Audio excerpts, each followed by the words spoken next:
महेंद्र जी। राधे राधे राधे महाराज जी। महाराज जी, मैं आपसे जानना चाहता हूँ कि ऐसा कोई सरल उपाय भजन पूजा पाठ द्वारा जिससे जीवन में शारीरिक कष्ट ना हो। महान वस्तु प्राप्ति करने के लिए किसी को ऐसा प्रश्न नहीं करना चाहिए कि हमें कष्ट ना हो। वो कभी महान वस्तु को प्राप्ति नहीं कर सकता। जो कष्टों से डरता है ना, वो कुछ भी नहीं कर सकता। एक किसान जब खेती करता है ना, तो जिस सर्दी में तुम निकलना भी नहीं चाहते रजाई से, उस सर्दी में वो पानी लगाता है गेहूं में, पूरी रात रात भर ठंडी में पानी लगाता है। किसी भी मार्ग में राष्ट्र सैनिक है, जहां 5 मिनट नहीं खड़े हो सकते, वहां बर्फ में खड़े होकर के ड्यूटी दे रहे हैं। कष्ट ना मिले और मैं कोई महान बन जाऊं, ये तो मुझे मजाक वाली बात लगती है। और ऐसे कायर पुरुष कभी महान नहीं हुआ करते, पक्की बात समझ लो। ऐसे कायर पुरुष कभी महान नहीं हुआ करते, चाहे देशभक्ति हो, चाहे भगवान की भक्ति हो, चाहे किसी भी मार्ग में हो। जो ये सोचते हैं कि मुझे कष्ट ना पड़े और मैं सुखपूर्वक परम पद में पहुंच जाऊं, तो मुझे लगता है ये कायरता उसको परम पद क्या, उसको खड़े होने की भी सामर्थ्य छीन लेगी। वो कहीं भी खड़े होने की सामर्थ्य नहीं रह जाएगी, टिकेगा नहीं। काम क्रोध लोभ मोह मद मत्सर ये हर समय हृदय को जलाते रहते हैं, कैसे टिक पाओगे। ये मार्ग में चलने के लिए ऐसे चला जाता है कि मैं आपको चाहूं और आपको पाहूं, इसके लिए मुझे चाहे जितना कष्ट मिले कदम पीछे नहीं हटाऊंगा और गर्दन कटवा लूंगा, लेकिन आपको नहीं छोड़ूंगा। आप नियम लेता हूं कि आपके गले पड़ के रहूंगा। मैं आपका बच्चा हूं, अविनाशी हूं। शरीर छूट जाएगा फिर मिलेगा, फिर रगड़ कोटि जन्म लग रगर हमारी, बरऊं संभुनत रहूं कुमारी। ये तो मुझे समझे में नहीं आया कि मुझे कष्ट ना हो। अरे किस डिपार्टमेंट में ऐसा है, किस डिपार्टमेंट में जहां कष्ट के शब्द का कि कष्ट नहीं, आप आ जाइए मौत से रहिए। किसी भी डिपार्टमेंट में कष्ट शब्द से घबराने वाला कायर पुरुष कैसे कुछ बन सकता है। हम उनके गीत गाते हैं देशभक्ति में जिन्होंने वंदे मातरम कहकर फांसी का फंदा गले में डाल लिया। धर्म का पालन करने वालों को कितना भीषण कष्ट सहना पड़ा। अधर्मियों ने कैसे कैसे और आह नहीं बोले, शरीर छोड़ दिया, आह नहीं बोले। आप भगवत परम पद की बात कहते हैं, तो आप समझ पा रहे हैं हमारी बात। शारीरिक परेशानी बीमारियों की कष्ट का मतलब ये था। भैया आप शरीर में तो, और तुम कौन सी परेशानी को जानते हो। कोई परेशानी का तुम्हारा परिचय नहीं, क्योंकि शरीर में ही हो। इस आए नहीं नहीं, आप क्या कह रहे हैं? राधे राधे हाँ नहीं, हम इसलिए कह रहे हैं कि देखो, अब तुमको हम बहुत प्यार से समझा रहे हैं। हमारा शरीर 2 कर्मों से बना हुआ है, पाप और पुण्य। उसका फल है सुख और दुख लौकिक। समय से जैसे हम दुख कभी नहीं चाहते पर आ जाता है ना, ऐसे हम सुख ना चाहे तो भी आ जाएगा। ये एक नॉर्मल सिस्टम हुआ। आप कह रहे हैं सुख पूर्वक भगवान की प्राप्ति करने, या कोई भी पद, तो कोई भी पद प्राप्ति के लिए संघर्ष किया जाता है, कष्ट सहा जाता है, उसके लिए प्राणों की बाजी लगा दी जाती, तब मिलता है। आप विचार करके देखो, वो एक आए थे आर्मी के, वो जिनकी गोलियां लगी थी, परमवीर चक्र योगेंद्र सिंह। हाँ, तो हमारा भारत उनको सम्मान देता है। काय के लिए? प्राणों की बाजी लगा के दुश्मन की छाती चीरने की हिम्मत रखने वाले। मुझे थोड़ा कम जमा यार ये बात। हम भारतीय हैं, हम भगवत मार्ग में चलना चाहते, कष्टों का तो स्वागत करना सीखे यार, कष्टों के पीछे।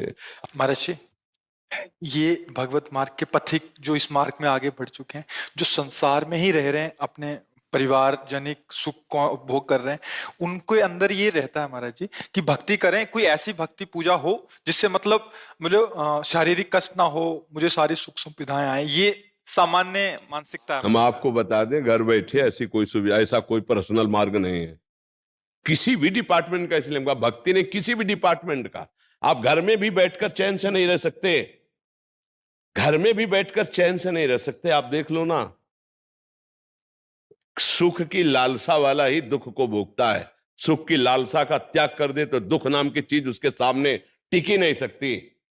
ये पक्की बात समझो। जीना है तो तुमको एक बार निश्चय करना होगा, मृत्यु एक बार होनी, 100 बार नहीं। मेरे प्रारब्ध भोग में दुख आवे या सुख, कदम आगे बढ़ाऊंगा, पीछे नहीं हटाऊंगा। कायर पुरुष की कहीं भी स्थिति नहीं, कहीं भी स्थिति नहीं। कायर पुरुष गृहस्थी भी नहीं संभाल सकता है। बहुत ही गृहस्थी में भी बहुत धैर्य चाहिए। पत्नी को प्यार, पुत्र को प्यार, उनकी बातें सब सुनना, उनकी हर कामना की पूर्ति के भरोसे दिलाना, सबको राजी रखना और अब स्वयं कष्ट सहना। और जिसने ये नहीं किया तो उसके घर में आतंक मच जाता है, लड़ाई झगड़ा मच जाता है, न जाने क्या क्या होने लगता है। हमें तो लगता है कि ये दुख शब्द से घबराना क्यों दुख शब्द से? वो आ ही रहा है यार, अब उससे घबराएं क्यों? हम लड़े यार, लड़ना सीखे। और सबकी मांग होती है दुख ना मिले, और सब आचरण करते हैं जिनका परिणाम दुख ही भोगना पड़ेगा। एक बार तुम हिम्मत करो और ऐसे आचरणों में उतरो जिनका परिणाम सुख होता है, कभी दुख नहीं मिलेगा। वो है भगवान का आश्रय, भगवान का भजन और धर्म पूर्वक चलना। पर धर्म पूर्वक चलने में ये कष्ट तो सहना पड़ेगा। आप विचार करके देखो, साक्षात धर्म अवतार ले रहे हैं धर्मराज के रूप में, कितना कष्ट सहना पड़ा। साक्षात भगवान अवतार ले रहे हैं, 14 वर्ष नंगे पैर बन बन भटकना पड़ा। साक्षात भगवान अवतार ले रहे हैं, देवकी नंदन कंस के कारागार में। यार मतलब समझो, इन चरित्रों को पढ़कर, इन बातों को पढ़कर, बड़े बड़े महात्माओं के शरीर में भीषण भीषण पीड़ाएं हैं, कर्मों का परिणाम उनके शरीरों में, किसी कैंसर, किसी किडनी फेल, किसी ये डरना थोड़ी है आगे। अब हमको ये तुम शरीर नहीं हो भैया, ये छूटेगा, ये दो कर्मों के परिणाम से बना, इसमें दुख भी आएगा, इसमें सुख भी आएगा, और ये एक समय ऐसा आएगा कि आपसे अलग हो जाएगा। मुझे लगता है नाम जप करो, राधा राधा राधा, और खूब धर्म पूर्वक धन कमाओ, परिवार की सेवा, समाज की सेवा, कष्ट चाहे जितना मिले, कष्ट की परवाह न रखो। ऐसा शब्द बोलोगे तो फिर बेड़ा पार हो जाए। कष्ट से घबराओगे तो कष्ट घेर लेंगे। कायरता हमारे जीवन को नष्ट कर देती है, संघर्ष हमारे जीवन को प्रकाशित करता है। दो लकड़ियों को बार बार घर्षण करो तो अग्नि पैदा हो जाएगी। विचार करके देखो, अगर हम नाम जप करेंगे अपनी जिह्वा से तो आध्यात्मिक शक्ति प्रबल हो जाएगी, हमारा काम बन जाएगा। ये डरपोक जीवन नहीं होना चाहिए भाई, डरपोक जीवन नहीं होना। परम सुख की प्राप्ति के लिए हमें दुख उठाना पड़ेगा। हम आपको कहते हैं कि 1 वर्ष खाना पाना है, भोजन पाना है, तो वो किसान कितनी मेहनत करता है उसके पर विचार कीजिए, तब 1 वर्ष का भोजन वो निकाल पाता है उस जमीन से। किसी भी विषय में आप देखिए, कहां सुख पूर्वक कोई वस्तु की प्राप्ति होती है? किसी भी मेहनत करना पड़ता है, मेहनत में दुख सुख सहना पड़ता है, कष्ट होता है, फावड़ा चलाता है, हाथों में छाले पड़ जाते हैं, न जाने कितना धूप हो, उसको कोई परवाह नहीं। हर जगह आप देखो, ये तो शब्द बहुत कमजोर कर देगा कि मुझे दुख सहने की। हाँ, ये जरूर है कि प्रभु से सामर्थ्य मांगे कि मुझे दुख सहने की सामर्थ्य देना और अपने मार्ग में चलने की देना। नहीं तो हम लोग हार जाएंगे अगर सुख की केवल बात रखेंगे। यहाँ सुख नहीं है। इसका नाम जानते हो क्या? जैसे दुकान में ऊपर लगा मिष्ठान भंडार लिखा हो, आप मेडिकल स्टोर में जाओ तो औषधालय है, तो इसका नाम भगवान ने गीता जी में क्या क्या जानते हो? दुखालयम अशाश्वतम। ये दुखालय है, इसमें दुख मिलेगा भाई। इसमें सुख भी लेबल सुख की है, लेकिन अंदर दुख है। यहां हर चीज दुख है, बस कुछ में लेबल लगी है सुख की, पर अंदर माल पूरा दुख का भरा हुआ है। आप देख लीजिए, पूरा विवेक रूपी आंख से देख लीजिए, दुख ही दुख है। किसको सुख है? लगता था कि ब्याह हो जाएगा, नौकरी लग जाएगी, यार बढ़िया मौत से जीवन काटेंगे, वो सब हो गया, लेकिन दुख मिटा क्या? सुख की चाह मिटी क्या? तो मुझे लगता है कि वास्तविक सुख भगवान का आश्रय लेकर धर्म पूर्वक चलो और कष्ट को ललकार कर सहो, वीरता पूर्वक। आओ तुम, हम तुम्हारा स्वागत करते हैं, हम कभी गर्दन नहीं झुकाएंगे तुम्हारे सामने। अविनाशी के बच्चा हो यार, ऐसी कमजोरी ठीक नहीं है। शरीर तो छूटेगा ही आज की कल, लेकिन अगर हम डर के छोड़ा तो फिर जीवन का रहस्य क्या? निडर होके मरेंगे, धर्म पे मरेंगे, हर कष्ट सहेंगे, वो कष्ट रहित हो जाएगा। ध्यान रखना, वो कष्ट पर विजय प्राप्त कर लेगा। और जो डरा सो कष्ट उसे घेर लेंगे।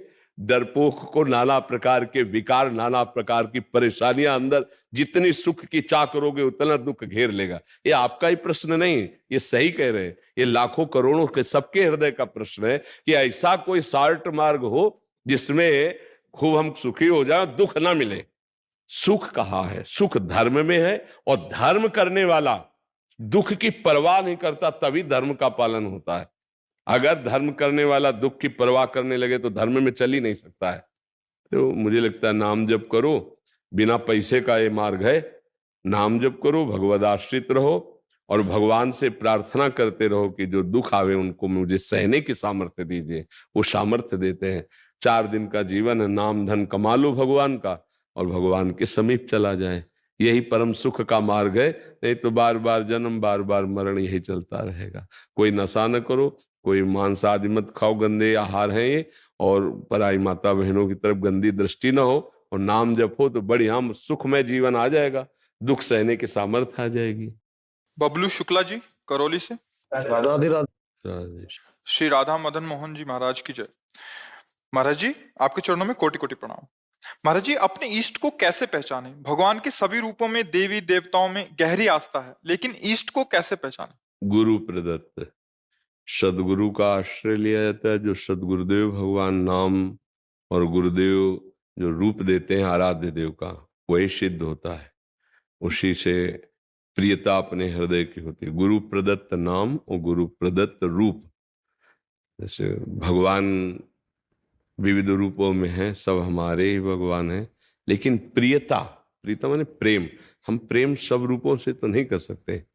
प्रेम किसी एक रूप से किया है। प्रेम गलियति सांकरी तामे दो न समाये, उसमें तो अब हम कैसे चयन करें? हमारा तो मन सब में राजी है। तो गुरुदेव ने जो हमें नाम दे दिया, जो हमें रूप दे दिया, आजीवन अनन्य भाव से उसी में लग गए तो उससे अनुभूति हो जाती है। तो इसके लिए गुरुदेव का वर्णन किया जाता है कि गुरुदेव जो हमें नाम रूप दे दे, फिर उस पर हमें फिर गुरुदेव भाव भी देते हैं कि हम प्रभु को अपना मित्र मान के भज सकते हैं, या पुत्र मान के, या पति मान के, या उनका दास मान के, या विविध में मिलेंगे। वो मंत्र देते हैं और किनसे हमें मिलना है वो उपासना बताते हैं। उपास्य देव, उनका धाम, सब परिचय। तभी तो कहा है चाहे शिव बिरंच सम होई, गुरु बिनु भव निधि तरह न कोई। तो हम गुरुदेव का आश्रय लें और उनके द्वारा बताए हुए नाम मंत्र उपासना में लगे तो प्रश्न खत्म हो जाएगा। और अपने मन की पूछो तो सब में राजी है वो।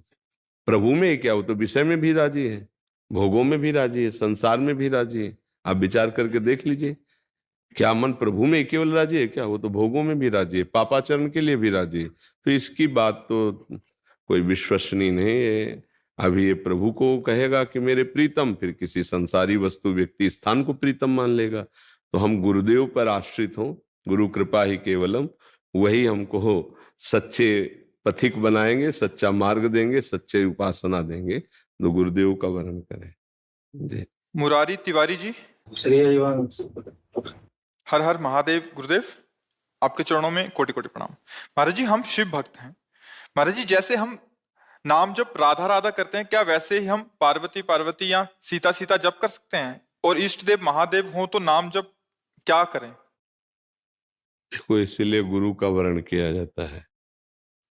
परमार्थ पथ के पथिक की पुष्टता बिना गुरुदेव के नहीं होती है। तो वैसे मनमानी जो मनावे भगवान के नाम जप करो, मंगलमय है। वो जब कृपा करेंगे, नाम जप का फल होगा, तब सदगुरुदेव की प्राप्ति होगी। पर वस्तु तत्व का बोध या सिद्धावस्था गुरुदेव की कृपा से होती है। तो गुरुदेव जो हमें मंत्र देते हैं, जो उपासना देते हैं, जो मार्ग देते हैं, वही आचार्य परंपरा से चला आ रहा है, वही सिद्ध होता है। मनमानी तो बहुत कुछ आज हो रहा है, लेकिन आचार्य परंपरा से, गुरु परंपरा से जो, वही सिद्धावस्था को प्राप्त होते हैं।